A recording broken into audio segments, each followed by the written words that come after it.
I think it begins with the notion of awareness.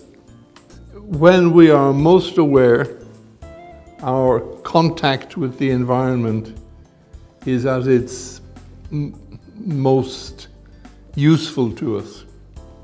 So that movement between awareness and contact, plus the fact that we are always in contact, but not always aware.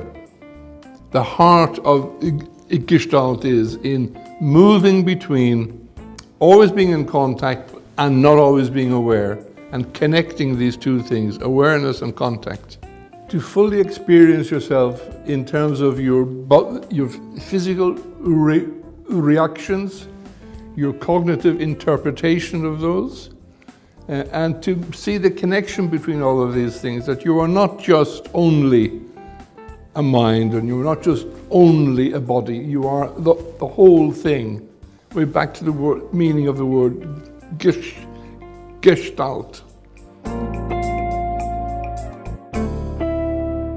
I'd like to give you the actual event which created this word, unfinished business. Kurt Lewin was an academic and he had doctoral students in Vienna, and there were actually two Russian women.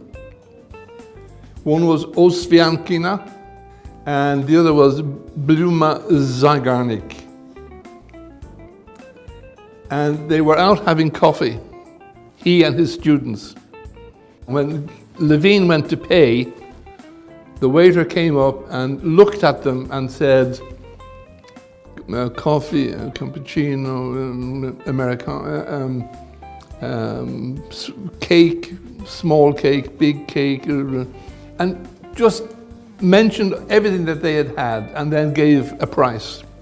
And Lewin paid. And he walked away and he thought, that was interesting. How did that man remember all of those things? So he went back to the cafe and he said to the waiter, what did we have? And the waiter said, I forget, it's not important now, you've paid. The business was finished, so the memory was gone. So he came back to his students, Zygarnik and Ovsiankina, and said, please create an experiment which will give us a theory on what that waiter did.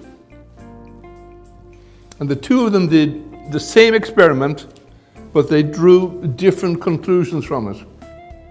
Zygarnik's conclusion was that if a task is not completed, the energy to complete the task will remain, and the person will never rest until they've completed the task.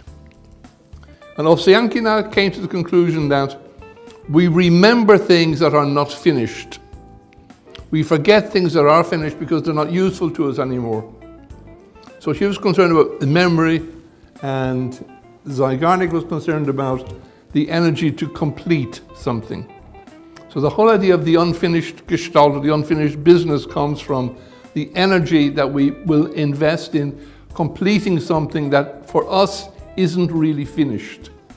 What I will use both with a client and with a group and with an organization is when somebody says something is finished, I will check whether I feel restful or restless. In other words, if it's restful, then maybe it is finished. If I feel restless, then maybe there's some more energy there, and I need to look for it. And sometimes I just have to say, I'm not sure you're finished. For the person to say, well, maybe you're right, and we start all over again. And the thing is, only the client or the group or the organization can complete the Gestalt. I can only make them aware of the fact that it may need some more work, but I don't close it for them. I raise awareness, and it's for them to close it themselves.